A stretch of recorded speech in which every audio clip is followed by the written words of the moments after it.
নমস্কাৰ মই তন্তুগুৰু শ্ৰী দিৱসাচী জমা কামাখ্যা মোৰ ইউটিউব চেনেল সকলক স্বাগতম জনাইছো। ফেব্ৰুৱাৰী মাহ ধনু ৰাশিত 2024 হেলথ এডুকেশ্যন প্ৰেম লাভ ভাগ্য কৰ্মস্থান বিজনেছ কেৰিয়াৰ মেৰেজ লাইফ আলোচনা কৰিম আৰু শেষত টটকা দিন কি কৰিলে আপুনি ভাল ফল পাব। ধনু ৰাশিৰ মালিক হ'ল বৃহস্পতি বহিছে 5th হাউস আর মঙ্গল বহি আছে রাশিত। তো এই বৃহস্পতি মঙ্গল কানেকশনে আপনার কিন্তু হেলথ ভালো যাব। 6 ফেব্রুয়ারি যেতিয়া মঙ্গল আপনার ট্রান্সফার হব 2nd হাউস যাব তেতিয়া আপনার অকমান বিপি হাই মূৰৰ বিষ হ'ব পাৰে। হেলথ এভাৰেজ ইমান বেয়া নহয়। এডুকেশন আলোচনা কৰোঁ। ফেব্ৰুয়াৰি মাস হল এডুকেশন কাৰণে খুব গুৰুত্বপূৰ্ণ। বোর্ড এক্সাম আরম্ভ মেট্রিক হায়ার সেকেন্ডারি আরম্ভ হব আর 5th হাউস পড়া করে থাকে আপনার এডুকেশন। তো 5th হাউসের মালিক হল মঙ্গল, সে মঙ্গল বই আছে বৃহস্পতি ঘরত। 6 ফেব্রুয়ারি মঙ্গল তুঙ্গি হব। যেটা তুঙ্গি হব খুব ভালো রেজাল্ট হব। এডুকেশন কারণে ইন্টারেস্ট বাড়িব, ফোকাসটো বাড়িব আর অকমান ফ্রেন্ড সার্কেল সাবধান থাকিব। কিন্তু আকৌ মঙ্গলের কারণে কি খংটো বহুত বাড়ে, ফ্রেন্ড সার্কেল ডিস্টার্ব করে। কিন্তু এডুকেশন এভারেজ ভাল হবে, এক্সামে ভাল যাব। কিন্তু আর পঞ্চম স্থানের পর কৈ থাকে প্রেম আর লাভ। পঞ্চম স্থানের মালিক মঙ্গল, সে মঙ্গল তুঙ্গি হব 6 ফেব্রুয়ারি। তো প্রেমের ক্ষেত্রে ইমান টেনশন নাই।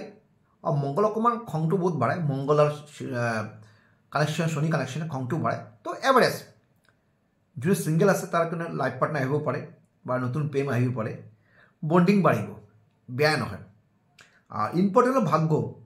ভাগ্যস্থানে মালিক হল রবি বই আছে 2nd হাউস 14 ফেব্রুয়ারি। দ্বিতীয় স্থান আপনার ধনস্থান করে থাকে প্লাস আপনার মারক স্থান। এই ধনস্থানে যদি আপনার যদি রবি বই থাকে, মারক স্থানে রবি বই থাকে, তো কষ্ট বোধ করব, বহুত হার্ডওয়ার্ক কৰিব লাগে কর্মস্থলে।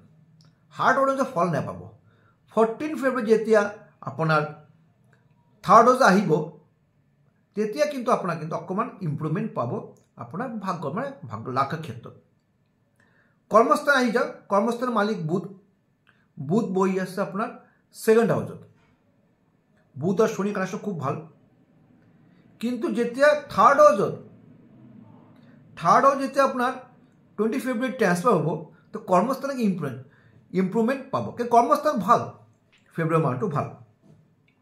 আর কর্মস্থান ভালো আপনার প্রমোশন হওয়ার সম্ভাবনা থাকে বা ট্রান্সফার হওয়ার সম্ভাবনা থাকে বা কর্মস্থানে ইম্প্রুভমেন্ট হওয়া, ইনকাম বাড়িব। বিজনেস আহি যাওক 7 হাউস। 7 হাউসের মালিক হল বুধ বহি আছে আপনার 2য় স্থানত।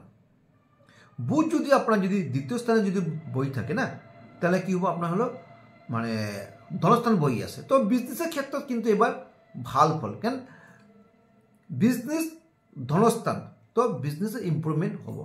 কেন কর্মস্থান ভাল, ভাগ্যটা ইমান এই মাহ অকমান বেয়া থাকিব। কিন্তু কর্মস্থান কি হব, আপনার হার্ডওয়ার্ক কৰিব লাগিব। যেতিয়া ভাগ্য বেয়া থাকে কি হাৰ্ডওয়াৰ্ক বোধ কৰাব। হাৰ্ডওয়াৰ্ক অনুযায়ী আপনাৰ যিমান হাৰ্ডওয়াৰ্ক কৰিব তাৰ ফলটো পাব, এই মাহত পাব। কিন্তু হাৰ্ডওয়াৰ্ক কৰিব লাগিব। কিন্তু 7 হাউসের পরে লাইফ পার্টনার পরে ইম্প্রুভমেন্ট। কেন লাইফ পার্টনার বই আছে ধনস্থান, তো ইম্প্রুভমেন্ট বাড়িব। তো আপনার সেভিংস হব ভাল, বেয়া নহয়। সৰু এটা টোটকা দি আছোঁ মই, এইটো কৰিলে আপুনি ইম্প্ৰুভমেণ্ট পাব। আপুনি এটা তেজপাত ল'ব, এটা ৰঙা কাপোৰ ল'ব, তেজপাত দিব, অকণমান সিন্দুৰ ফুট লগাব। এইটো কৰিব আপোনাৰ হলো বৃহস্পতিবাৰ অথবা পূৰ্ণিমা কৰিব।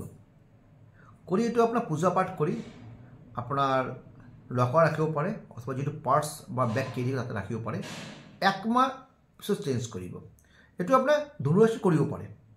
খালি ফেব্ৰুয়াৰি মাহ নহয়, প্ৰত্যেক মাহ কৰিব পাৰে, তাকে ভাল ফল পাব। কিন্তু যদি মোৰ ভিডিও ভাল লাগে লাইক এণ্ড শ্বেয়াৰ কৰিব পাৰে।